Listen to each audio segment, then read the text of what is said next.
Bombombini Gusini. Hello mga chicks! Na-miss nyo ba ako? Halimaw! Saklolo! Hindi ako halimaw. Ako si Bombombini Gusini at akin kayong ibobombombini hanggang kayo'y magusini. Wag po! Wag niyo po akong kainin! Yamatay ko na say! Ikaw pala ang higanting birdie na nanggugulo sa parke na ito tuwing gabi. Lumayo ka sa mga chicks na yan. Binababalaan kita. Walang kaibigan. Huwag mo kong subukan. SPO Tulubaba. Bigyan mo nga yung ibon na yan ng isang matigas na gonggong. Gonggong! Ako si SPO Tulubaba. Inaaresto kita, ha? Sa kasong illegal possession of ugly face. Ang pangit mo, ha? And you have the right to remain silent. Naintindihan mo, ha? Gonggong! Ha? Ganon ha? Ano akala nyo sa'kin? Magpapahuli ng ganon lang. You can't touch this birdie. Eat this!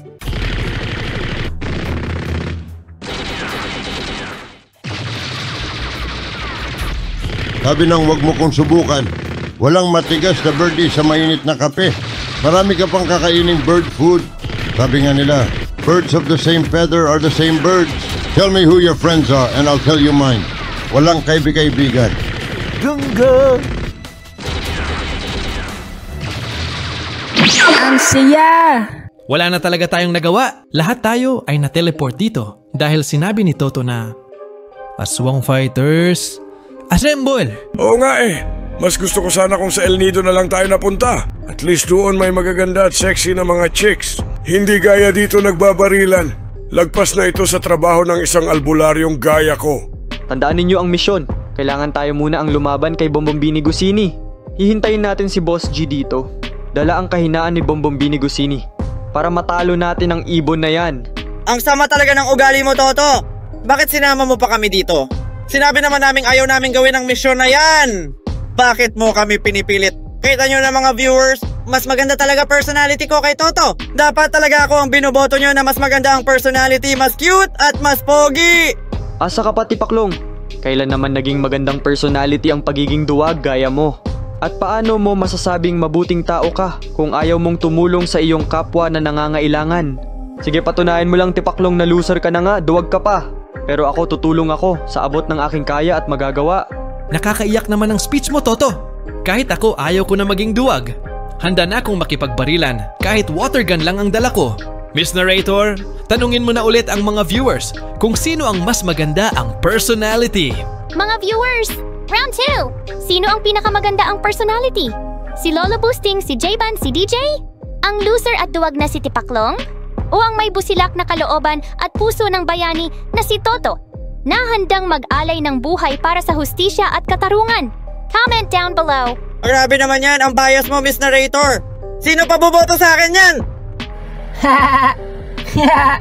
Kahit kailan, hindi mananalo ang kasamaan laban sa kabutihan. Ganun ba?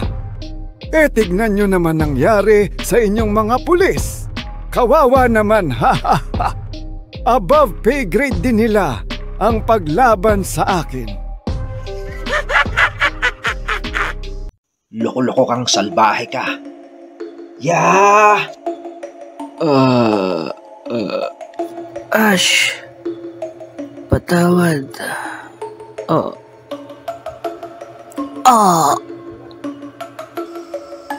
Subscribe na rin kayo sa channel ni Boss G. Napakabilis niya mag-animate, super gwapo pa. Hey! Tika! Wag! Lubaba, di ba yung mga yan ang gwapo? Ang greatest worldwide aswang fighters organization? Di ba kasama ka nila sa gwapo? Bakit ayaw nila tayo tulungan? Bakit nagtatalo pa sila kung sino ang pogi at kung sino ang mabait? Nauubos na tayong mga pulis. SPO Tulubaba, bigyan mo nga ang mga yan ng malutong na gonggong. Gonggong! Gonggong!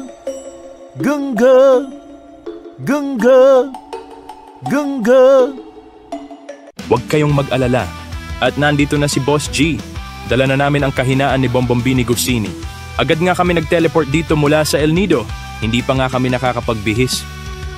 Wow naman! Wow! Anyway, mga viewers, gusto nyo na ba i-reveal namin kung ano ang weakness ni Bombombini Gusini? I-like ang video na ito para ipakita na namin ang kahinaan ni Bombombini Gusini na pinaghirapan pa namin hanapin sa El Nido, Palawan. Cream at Burns, paki-assist nga ang ating special guest. Boss G, Upa! Yes, Master. Introducing ang long-lost love ni Bombombini Gusini, ang kanyang totga o the one that got away. Ang kanyang kahinaan, si Nanay Aida. Hi guys, Nanay Aida here. Subscribe na kayo sa Boss G Animation. Si Boss G ay napakabilis na mag-animate, super gwapo pa.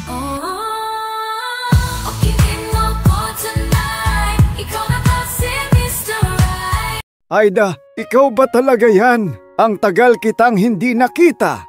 Naalala ko pa nung una kitang nakita doon sa may El Nido, Palawan. Para akong nakakita ng isang Diyos. Sinabi ko sa sarili ko, siya na ang gusto ko makasama habang buhay. Subalit natapos ang aking bakasyon at hindi na kita nakitang muli. Dahil doon hindi na ko nakapag-asawa at tumandang binata. Aida. Ferdy. Aida. Ferdy. Aida. Ferdy! Ang pangit mo na, hindi pa kita nabobombini pero mukha ka ng Gusini. You don't deserve this, birdie. Ang dapat sa'yo ay tapusin.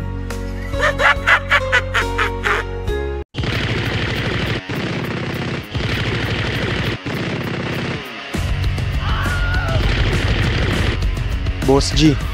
Balpak naman ang plano mo, Boss G! Pinakain ng bala si Lola Losyang, Lola Basyang.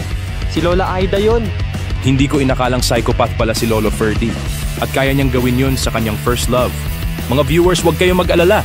Buhay pa si Lola Aida. Gayon din ang mga pulis na niratrat ng machine gun ni Bombombini Gusini. Family-friendly ang aming channel. Walang namatay na sino man sa paggawa ng video na ito. Cartoons tayo eh! Mga viewers, i-like ang video na ito kung gusto niyong mabuhay pa si Lola Aida at ang mga pulis. Boss G, ano nang gagawin natin? Didiretso na tayo sa Plan B. Ang isang tunay na genius ay hindi lang isa ang plano. Laging may backup plan. Ang Plan A natin ay palambutin ang puso ni Bombombini Gusini gamit ang kanyang first love para mahuli natin siya. Pero pumalpak yun dahil isa pala itong psychopath. Kaya didiretso na tayo sa Plan B. Ang Plan B ay siya ay ating tatapusin. When beauty's in danger and the world cries out, Mechabot G, awaken! Boss G, ang gwapo mo talaga. All systems ready to go. Ipapadala ko na sa iyo ang Mechabot G.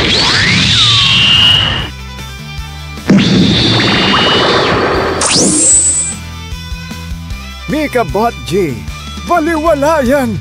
Kahit sumakay ka pa sa Mecha, gaya ng Lola at ng mga pulis, ikaw ay aking tatapusin. Tapusin! Tapusin! Tapusin! Tapusin! Tapusin!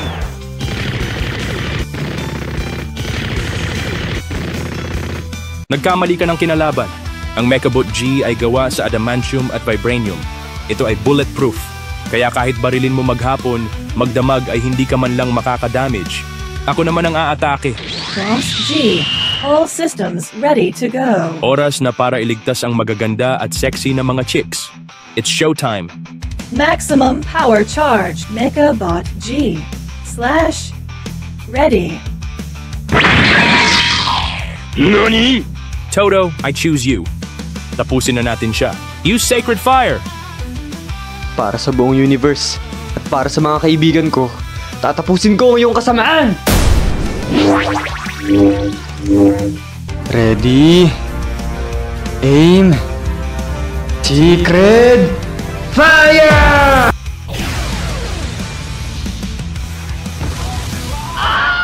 Naluto ng Sacred Fire si Bombombini Gusini at naging parang isang malaking fried chicken. Wow naman! Wow! Ang sarap! Boss G, safe ba kainin yan? Di ba isa iyang aswang? At saka tao yan dati, di ba? Yan si Lolo Ferdy. Ang killjoy mo naman, Toto. Basta ako kakainin ko yan. Laman tiyan din yan eh. At saka wala na akong pera pambili ng pagkain eh. Magiging choosy pa ba ako? Delikado kainin ng birdie na yan. Mga chicks, wag nyo yang kakainin. Huwag ka mag-alala, Boss G. Ibang birdie ang gusto naming kainin. Oo nga, Boss G. Pwede mo ba kaming ilibre? Sige, papakainin ko na lang kayo ng masarap. May alam akong masarap na kainan ng boneless chicken. Kain muna tayo doon tapos... Kukwentuhan kita. Kwentuhan mo rin ako, Boss G. Sige. Kukwentuhan kita. Sana all. Sana paglaki ko, maging gwapo at mabilis din ako sa chicks. Gaya ni Boss G. Maraming salamat sa panonood. Kung nagustuhan nyo ang ating video, mag-like and subscribe na kayo. Kung gusto ninyo malaman kung bakit hinuhuli ng mga aswang fighters ang mga brainrot na aswang, panoorin nyo itong full movie sa kanan na Shokoy kontra Brainrot na Aswang.